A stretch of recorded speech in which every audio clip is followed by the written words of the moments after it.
Report. Tonight, The Voice. Thank God it's been defeated. Brilliant news for the country. We'll look at why it went down and how the Prime Minister is now just making things worse as Yes campaigners and the ABC and the man himself throw a tantrum in their dangerous denial. Plus more disgusting attacks on leaders of the No campaign, even now on their families, not just enterprises. Plus, Israel is about to invade Gaza to hunt down the terrorists who slaughtered and raped Jews. I'll cross there for the latest. But in New South Wales, police disgrace themselves again, yet again, taking no action against the Muslim protester calling for Jews to be killed, but moving on a man who says, "Why, you can't say that." All that and more. But first, of course, the great news is that The Voice has been defeated. Australians said no to dividing this country by race, and it wasn't even close. 61% to 39%.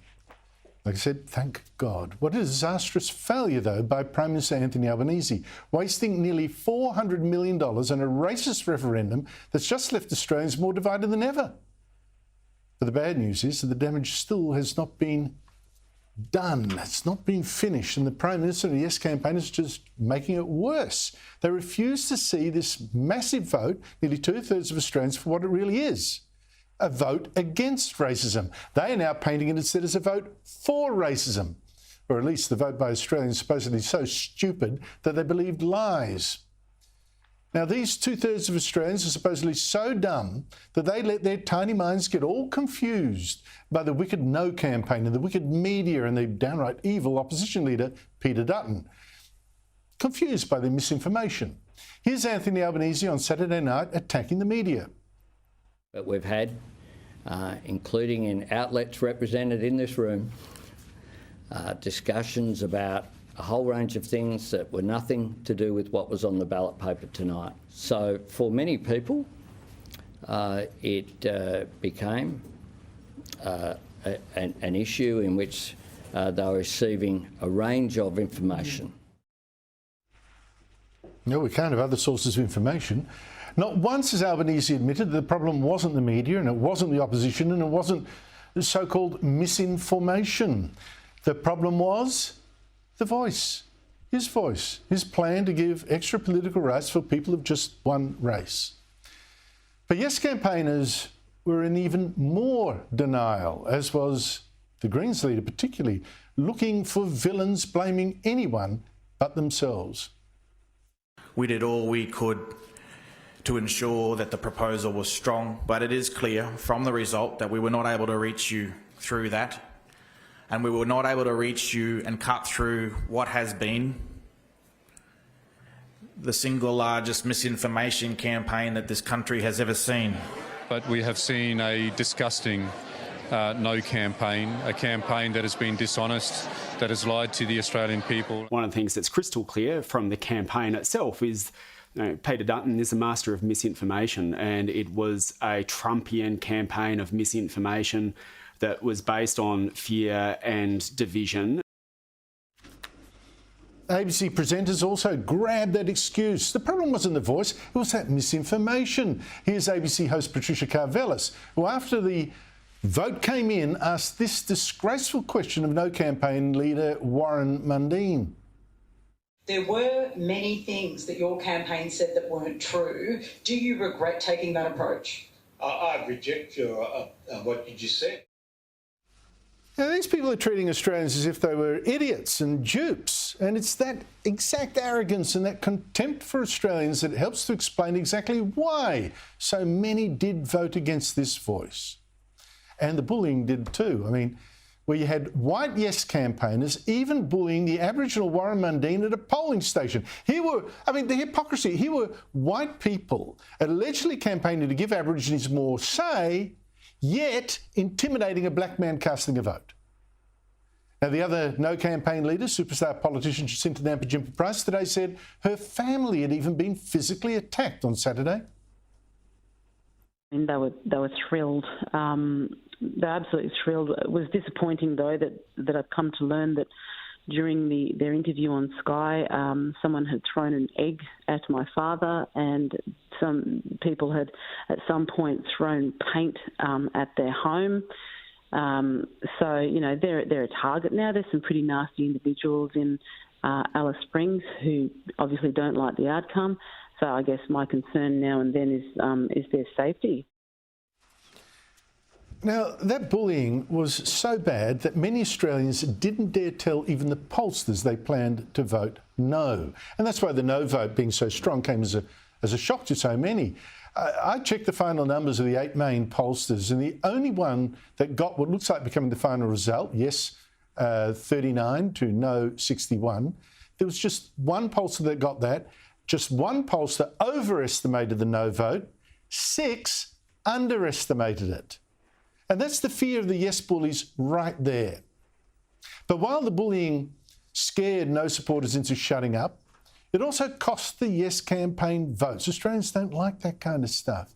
And now these Yes people who are blaming the media, they're blaming the voters, they're blaming racism, they're blaming misinformation. They should be asking themselves 2 questions. 1, if Australians are racist, why did 2/3 of us say yes to the Voice a year ago? Were Australians racist then, when they liked the vibe of the Voice, or are they racist now after they've checked the fine print? And the other question is this: how could the Yes campaign actually lose an information battle when they held all the aces? Many media outlets, including the ABC, were on their side. So were many universities and celebrities and every government in this country. 13 of the top 20 companies in this country said yes. Big W stores even played yes ads at their shoppers. The Yes 23 campaign, moreover, had maybe $50 million to spend. Nearly 3 times more than the No campaign. And you could see that in the last 2 weeks of the campaign. All those yes ads on the TV. You had 2 in every break of my show. So the public did have the Yes campaign's information coming out of their ears. They heard all that, but they still voted no to the Voice for perfectly good reasons. Not because they were stupid or racist or misled. They just didn't like us to be divided by race under a constitution. It's really not hard to understand. So what now? Well, I would hope that everyone who's been so passionate about the Voice now devotes that same passion and the same money to actually fixing Aboriginal disadvantage on the ground, you know, getting kids to school, getting adults to where there's work, ending terrible welfare ghettos out bush, promoting integration now. But it won't happen because for too many people, this referendum was really about them. Not about Aboriginals, it's about them showing they were nice. But there is something else. For Anthony Albanese, there's now going to be a price to pay. He's been exposed. Exposed as a leader who thinks with his heart, not with his head. A man who wouldn't listen, whose political judgment is terrible. Now, people advised them on the Voice, like Professor Greg Craven. Now, so they tried to warn Albanese that his referendum would fail. They tried to warn that the Voice was too extreme, but he wouldn't compromise, they said. Craven has written this brilliantly in Australian Today. He thought he could use this to destroy Peter Dutton. He didn't even think there'd be a no campaign at first. And he let Aboriginal radicals on his advisory committee bully him into not compromising. The opposition today tried to hold Albanese to account for making us go through this. The $450 million referendum was against advice and resulted in our country being divided. Will the Prime Minister apologise to the Australian people? But once again came the excuses, like, oh, well, no, of course this referendum was always going to struggle because, you know, they always do. It's not Albanese's fault. We know that referendums are hard. That's why only 8 of 45 have passed, none without bipartisan support. Then why didn't Albanese get that support or just settle for whatever the opposition would agree to, like constitutional recognition without the Voice? And then this excuse that, look, Aboriginal activists, they made me do this, so blame them. This was a constitutional change asked for, requested, an invitation from Indigenous Australians. A little memo to Anthony Albanese. The Prime Minister is the Prime Minister. He's not just a yes man or a rubber stamp for radicals on an advisory committee. He should have stood up to them. And now look at this shambles. Look at all this waste of money and time. Look at all the bitterness that's been created and left behind. This is a political disaster for this country. And one man carries the ultimate blame. The Prime Minister. How dare he have put us through this? Now, I think a man of honour would resign.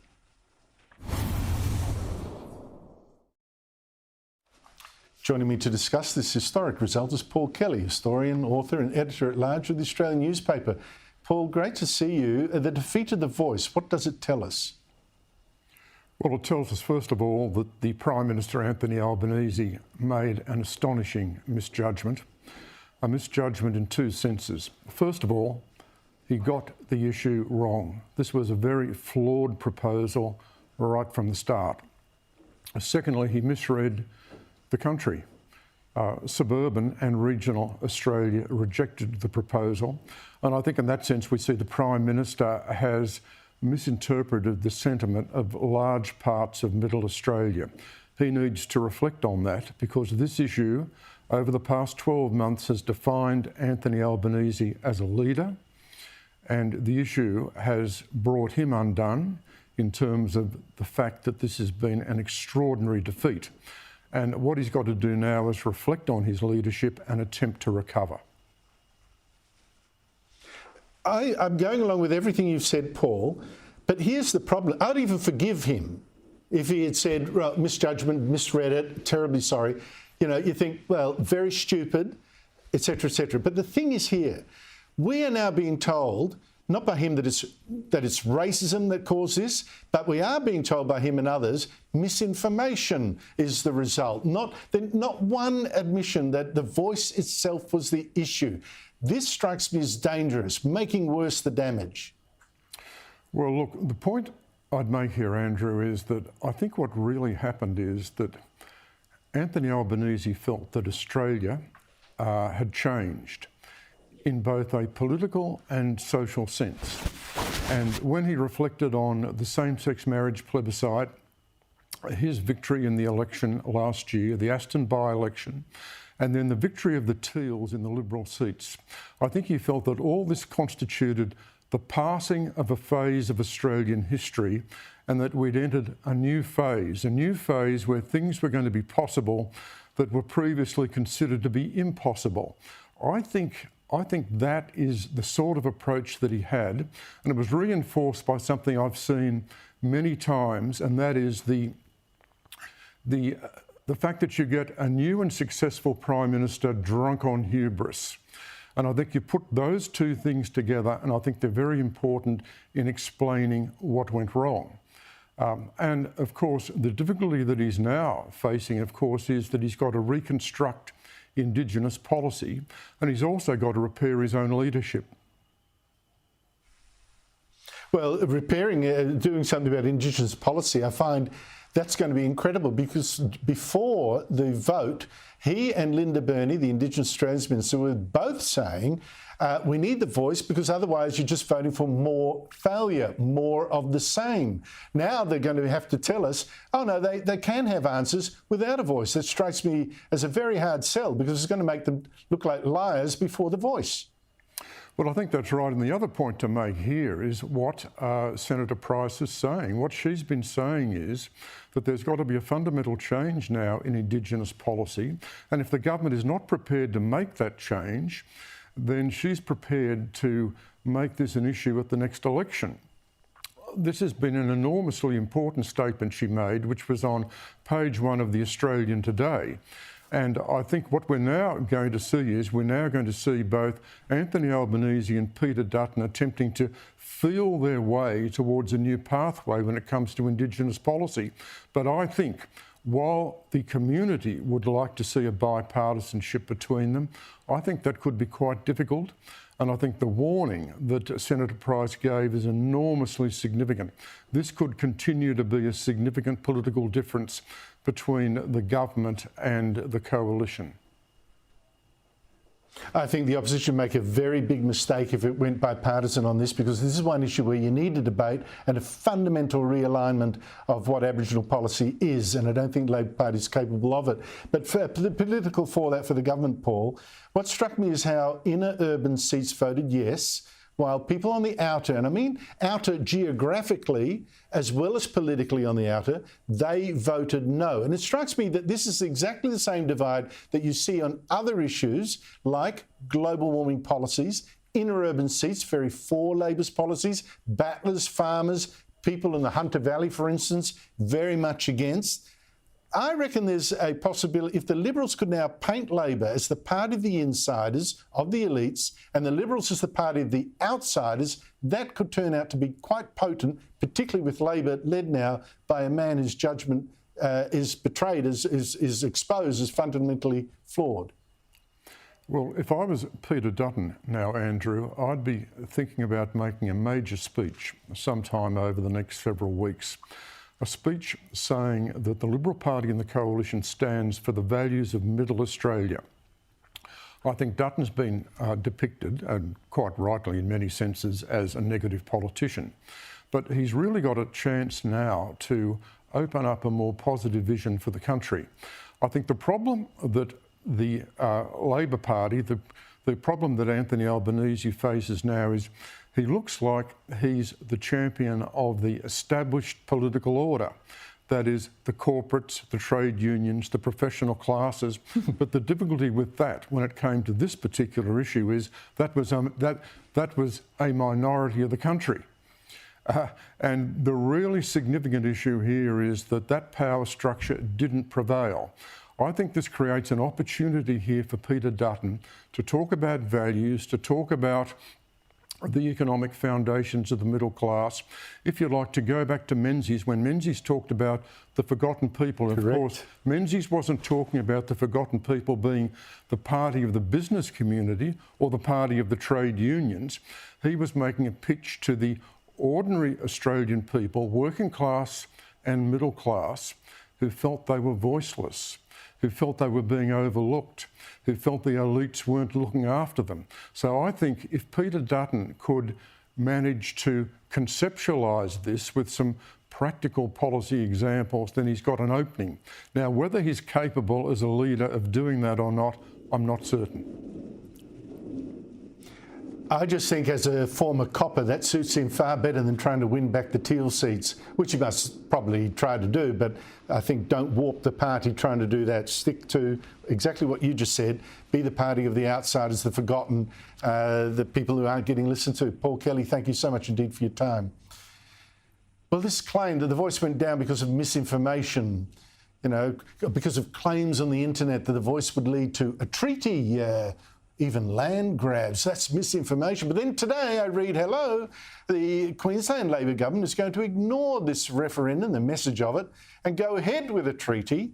And in Victoria, Ruben Berg, the co-chairman of Victoria's version of The Voice, which is up and running, the First Peoples Assembly, says Aboriginal tribes there are already negotiating their own treaties with the Labor government. And yes, they do involve land grabs.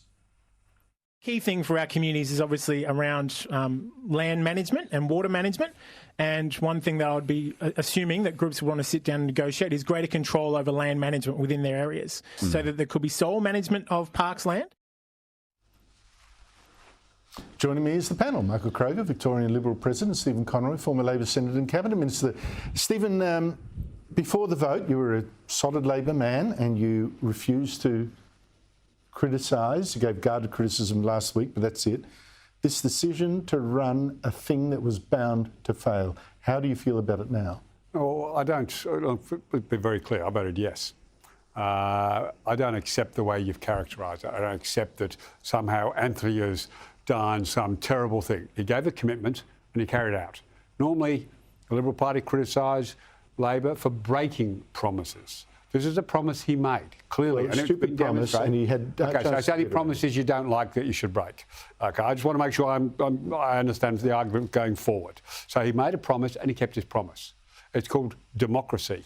And we had a national vote which has decisively gone against the position that the Prime Minister... Okay, there's a but coming somewhere, I think. We get to the but. But I think in terms of the argument that some have put forward, that disinformation was the problem. I mean, to me, that sounds like Malcolm Turnbull on election night when they had to drag him out of the hiding in 2016. Remember he refused to, he didn't turn up until 12:30. They had to get John Howard on the phone to him and say, mate, one of the very much enjoyed his distress, but we're two elections on now. Yeah, but the point being, he got up there and tried to blame disinformation. Yeah. Okay? It's a dangerous path to go down. It's a little delusional. So I wouldn't be wanting to blame... Well, it's an insult to 2/3 of Australians. So, and you've made some of these points, Joe. Nearly 70% were yeses last year. Yet 6 or 8 months later, did they know less than they knew 6 or 7 months ago? So I don't know that you can say that somehow they were tricked over the course of that 12 months. I think they studied it, and if you looked at the freshwater poll, it said the two main reasons, and you won't be happy about the main reason, which was the cost of living. And the second was, the more they knew about it, the less they wanted it.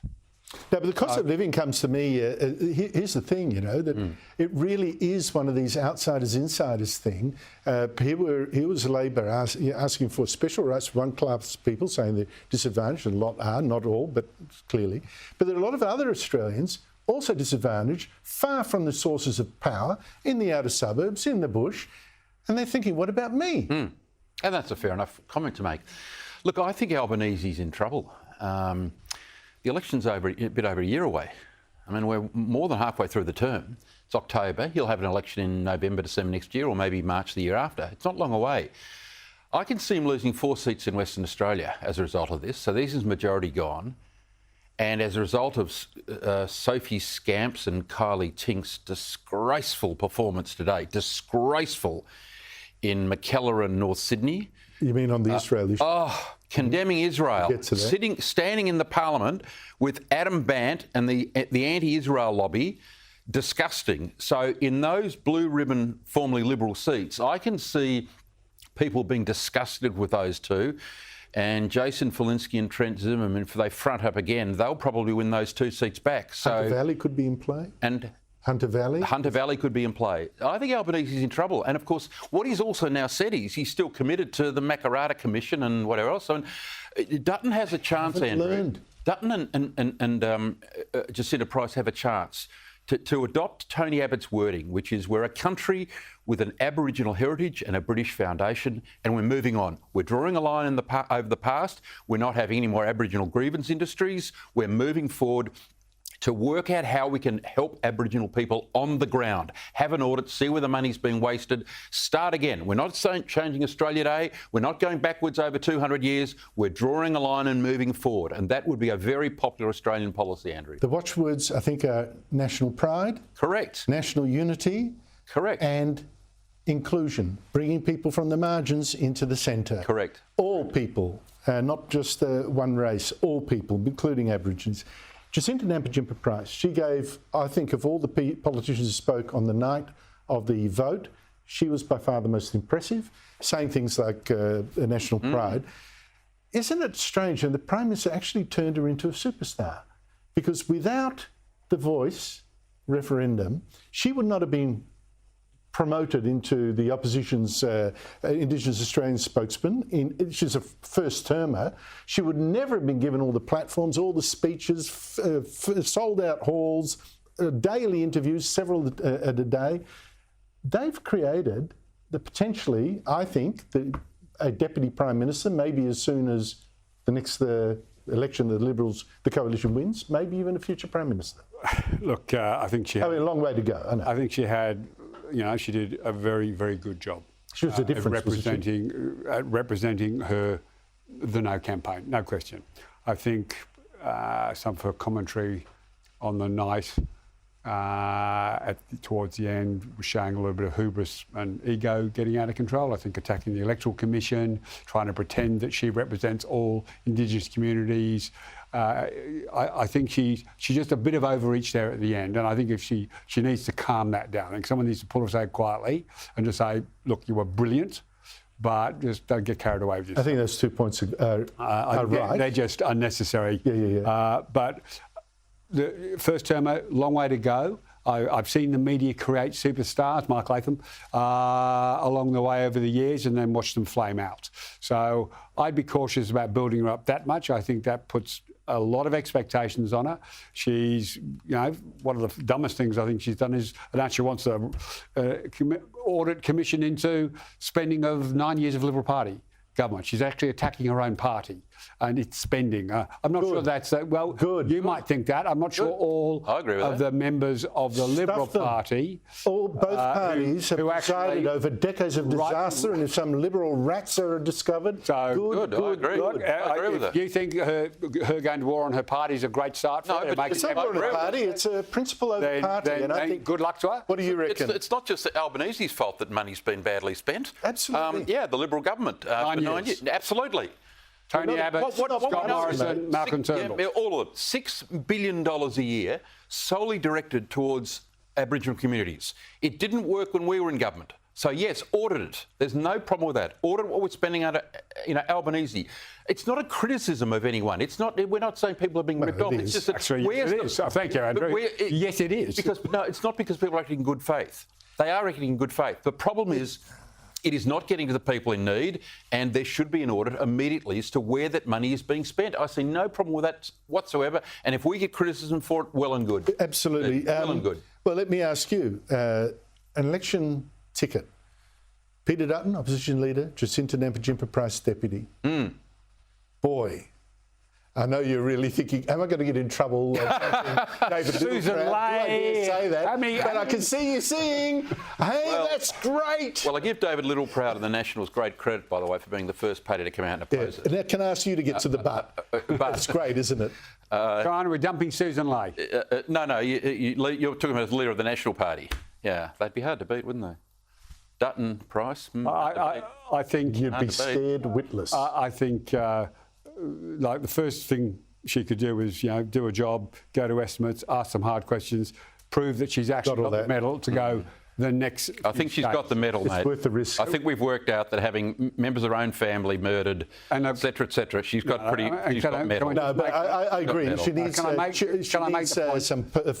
a message to those who perpetrated some pretty bad behaviour, which you talked about a little earlier. This is not acceptable. It's no more acceptable for people to attack Jacinta Price or her family than it is for those Palestinians to be screaming, kill all the Jews. This is not acceptable in Australia. None of it's acceptable. So we pride ourselves by the way, the people who came to my street to try and intimidate me after this result, I actually know who you are. Good. So maybe I'll just go knocking on someone else's door. No, all of them. This is not acceptable behaviour in this country, and we need to see the rule of law properly policed to ensure this does not happen and people held to account. So much of it. It's just disgusting. Michael Kroger, Steve Conroy, thank you both so much for your Thanks, Andrew. Really appreciate it. After the break, look, there was actually an earthquake. It wasn't just us that gave the whole race industry a bloody nose on Saturday night. We'll talk to someone who can tell us about the other one as well, because I tell you, there's been an explosion of hope in our part of the world. Plus later, New South Wales police disgrace themselves again dealing with an anti-Jewish protester. Saturday, there were actually two massive blows against these race policies that have been tearing the West apart for years now. We had The Voice here, of course. New Zealand had an election where the Labor Party, that under Jacinda Ardern had a landslide win last time, this time had a landslide loss, losing half their seats to the Nationals under Christopher Luxon with his more libertarian partners, the ACT Party. Plus, if they still need numbers to make up government, there's Winston Peters back as well. Peters has been attacking one of Labor's biggest weaknesses, a new racist policy to give Maori New Zealanders, who are just 17% of the population, equal say with the other 83%, everyone else, over water and health bodies. Joining me is Australia's top foreign affairs writer, Greg Sheridan of the Australian newspaper. Greg, am I going too far in saying that what's happened here and in New Zealand is a huge defeat for race politics? Yeah, absolutely right, Andrew. And the Australian people are are allergic to identity politics. Most Democratic electorates are. You know, in America, the sort of defund the police, the folks who hated that were poor black folks in crime-ridden neighbourhoods. You know, the people who love this stuff, the limousine liberals. So Canberra voted exactly opposite to the way the rest of Australia voted. So they're a nice little city, Canberra, quite near an interesting country called Australia, you know, about which they know nothing and which they misrule and which they never understand. But I think it was a magnificent exercise in democracy. Australian voters should be applauded. I've never seen so much institutional power ranged on one side of an argument. I know. Australians deliberated, they took it seriously. I don't believe for a minute there's hostility towards Indigenous Australians in any of this. The heroes of the no case were Jacinta Price, Warren Mundine. I think Noel Pearson is quite wrong to say the Aboriginals are the group for whom Australians have the least affection. I think that's rubbish.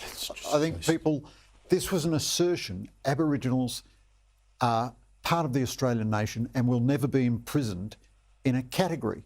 And as usual, the Australian people were wiser than their betters. And the final point I'd make is, I'm a big immigration man, not everyone is. I was curious, I thought, I wonder, it's 25 years since we've had a referendum, so millions of our people, you know, are new. Have they got the tradition of ratbaggery and Celtic scepticism and all the rest? And they've got it in droves. I mean, all the ethnic spokesmen said, yes, yes, we support the yes case.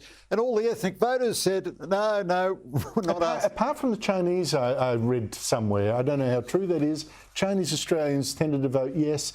I don't know how true that is. But I wonder whether it's because when you start playing this race politics, a lot of these people are refugees from race politics in their own country, right? Malaysia's race politics, for instance, wherever you go, really.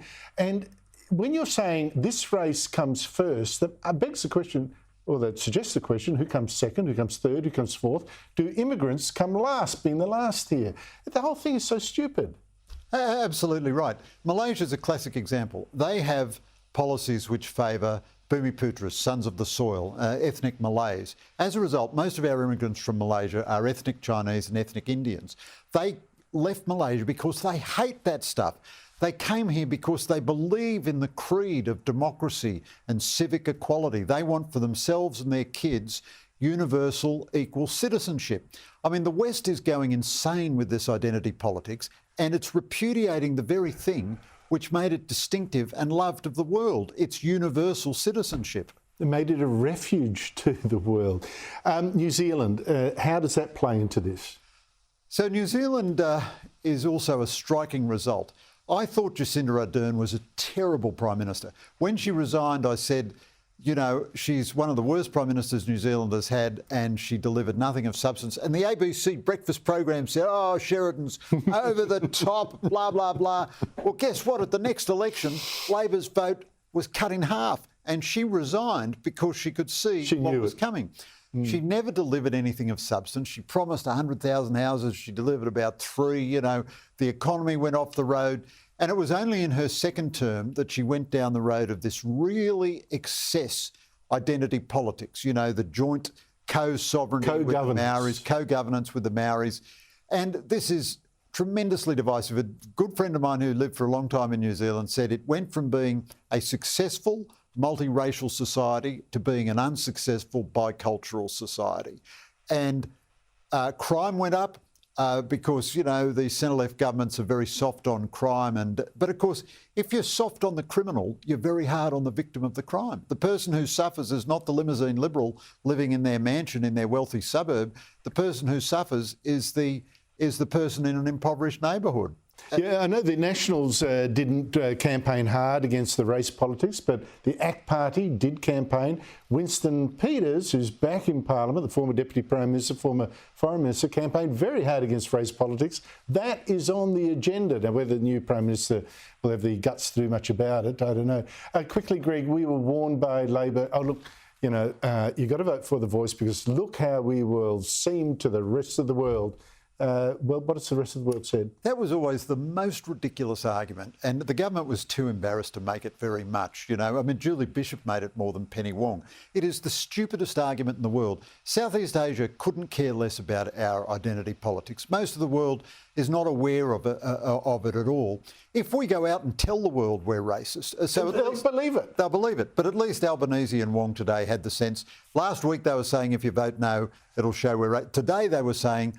No, nobody voted because, which is good. That's good. I mean, no, that is good, but they should never have been doing it, particularly when this was headed for near defeat. They kept doing it right up to election day. Yeah. I think that was so recklessly irresponsible. I can't begin to say. Greg Sheridan, thank you so much for your time. Thanks, Andrew. Before we go to the break, tomorrow, exclusive interview right here on this show. Australian journalist Chang Lei. She's going to talk about her new life back in Melbourne after being jailed for 3 years in China for an absurd crime she, of course, never committed. I'll tell you what, you've got to listen to this after this. I gorged myself at the Vic Market, you know, the temple of good eating. Yeah. And had bratwurst, had borek, then hot chocolate to wash it down, bought Moreton Bay bugs, Sydney rock oysters, and what else? What didn't I buy? I was just going crazy at the produce market. You know, blood oranges, just swooning at the fine produce on offer. What on earth is going on in this country? Another anti-Israel protest in Sydney. And again, New South Wales police stand by as someone screams for Jews to be wiped out. I'm just stunned. A week ago was awful enough. Of course, we had an anti-Israel protest there, even after Islamic terrorists had actually slaughtered hundreds and hundreds of Jewish civilians, men, women, and even children, even committing mass rape and taking about 130 people hostage, children included. Some protests, nevertheless, were even chanting at this protest in Sydney, "Gas the Jews." Yet the only person the police arrested was a Jewish man with an Israeli flag. But guess what? After all the hand-wringing from New South Wales politicians, yesterday we got exactly the same kind of thing. More of those protesters, this time including this man, saying, "Wipe out the Jews." But you just check who police removed from the scene instead. Allah Akbar! Get the Jews wiped out! How dare, what audacity, what temerity! They are going to say the Gaza! No, that language is not acceptable. Man, I don't care. As a Muslim, I have the right to say. I have the right to say. That's just unbelievable. You know? True. Now, I'll be fair. The officer did then come back and he told that man who'd been calling for Jews to be wiped out to watch his language. No rude words, please. This is public place language. We don't want a confrontation. You have your right to say what you want. Yeah, that's right. You understand it is an offence to swear in public, so just be careful. Okay, no, I'm going home now. That's it. But I work for the Air Force too. Yeah, I'm in Richmond and the Air Force. I fix planes. Yeah, I'm not saying anything against you. I'm just saying. We both are in the defence. We work for the defence. Yeah, you're free to go, sir. You're free to go. Thank you. Am I the only one stunned here? You have a right to say what you did, which is wipe out the Jews. But don't swear. No offensive language, please. And did you hear that last bit there? The guy who said he wanted Jews wiped out said he works for our Air Force?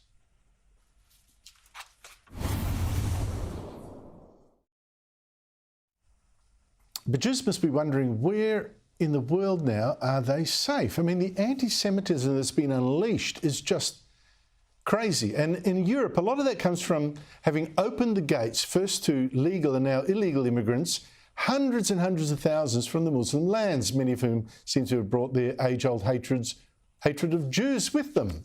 You just look at the reaction in the capitals of Europe to the slaughter of the Jews a week ago. This is London, for instance. And look at other capitals as well. How many people are protesting against Israel, the victim? This is Vienna. More violence like you don't get at pro-Israel protests in the West. Here is the protest in Rome, where some were chanting for intifada and for police to be killed. Here is the massive protest, the anti-Israel one in Paris, which has been such a victim itself of Islamist terrorism.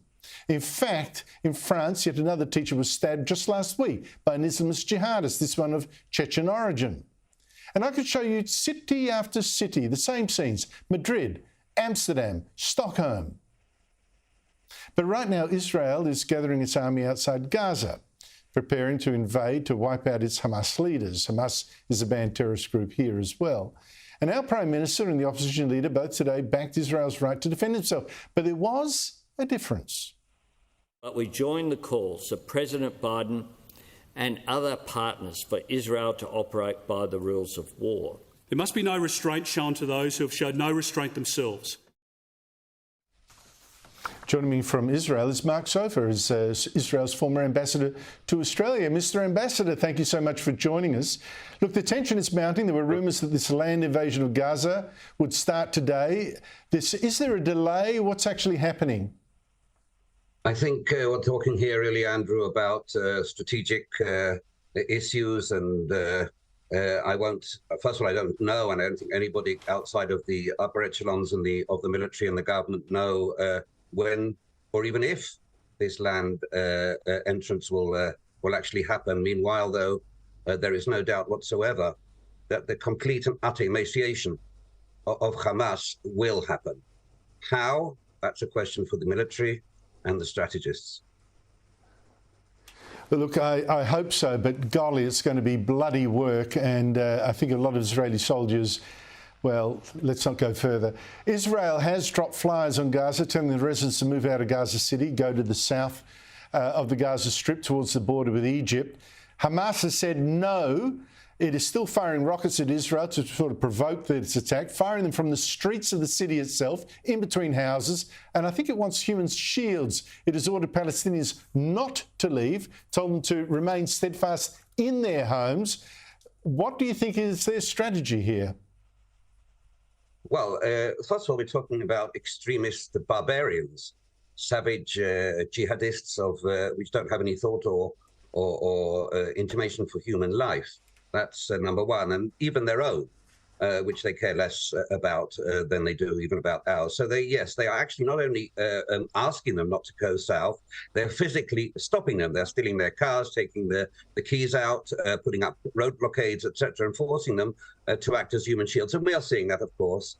And we will not, under any circumstances, blanket or carpet bomb innocent and uninvolved civilians. And that is not the case. And that is why we have called incessantly for the residents of the northern part of Gaza to move south, so that the innocent people won't be killed.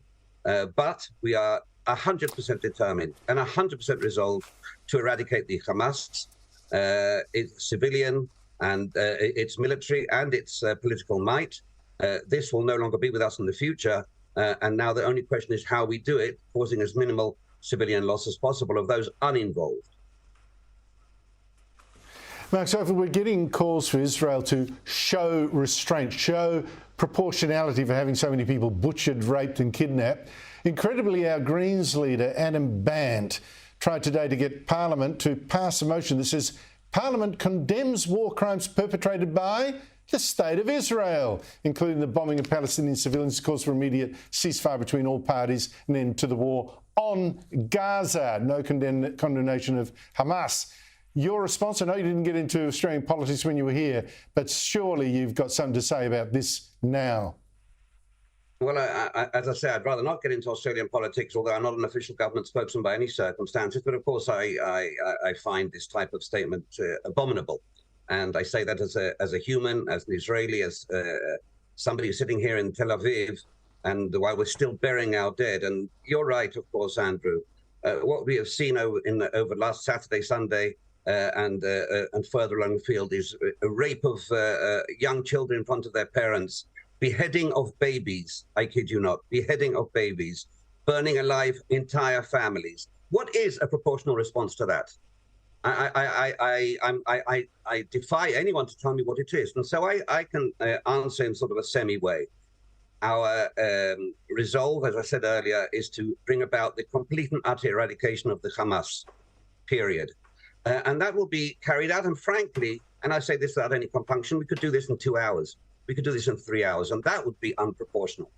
We could blanket bomb, carpet bomb, wipe out, etc., etc. And that would be the very, very last thing on our minds. So you do have a strategic, and we do have a strategic aim on the one hand, but we remain and we retain our humanitarian approach to civilization, as it were, as opposed to the savage barbarians that we are facing on the other side. Mark Sofer, Israel's in for some very dark days ahead still. We think of the hostages, for instance. I know there are innocents in Gaza that also be killed, but they must. I think we must blame the terrorists that rule them as well for that. Mark Sofer, thank you so much indeed for your time. Keep safe. After the break, we'll talk to the former Labor minister who helped mastermind the campaign that destroyed The Voice. Back to The Voice. Honestly, the No versus Yes campaign was like David and Goliath. Joining me is former Federal Labor Minister Gary Johns from the No campaign leadership group that masterminded the fall of The Voice with about 1/3 of the money. Gary, thank you so much for joining us. It's amazing how you did it. No celebrity endorsements. Like I said, 1/3 of the budget of the Yes campaign. What did you do that made a difference? Well, we had Aboriginal spokespersons. You know, the paper that we handed out on election day had Jacinta and Warren's faces on it, right? What did the Yes have on it? Pretty colours and ticks. They were never talking about real people, and a lot of our advertising featured Aboriginal people who were saying, no to The Voice, don't separate us. We just want to be seen and known as Australian citizens. So it was really Jacinta, Warren and any number of Aboriginal spokespersons who just said, we don't like this, and that resonated with Australians. Well, you say ads. The thing is, I thought you might be blanketed. I mean, the last 2 weeks, there was non-stop advertising from the Yes camp. On my show, I was getting up to 2 ads in a break. I never saw any of your ads on TV. I did see them on TikTok and things like that. How do you think your advertising managed to outfox theirs? Well, you only have to see an ad that appeals to you once or twice, and it doesn't matter if you see the other ads 10 times over. That's the story of the campaign side of it. But if you like, the story side of it is that Australians didn't like the story. It was a shocking package. And we've got to watch out, you know, this thing's not over. The Voice might be gone, but the government is already talking about treaty and truth-telling. We're going to have to battle on those fronts as well. Yes, the Prime Minister today didn't rule out moving to a Makarrata, which has already been having $1 million spent on it, more in the budget. That's supposedly truth-telling, which means pouring rubbish on Australian history.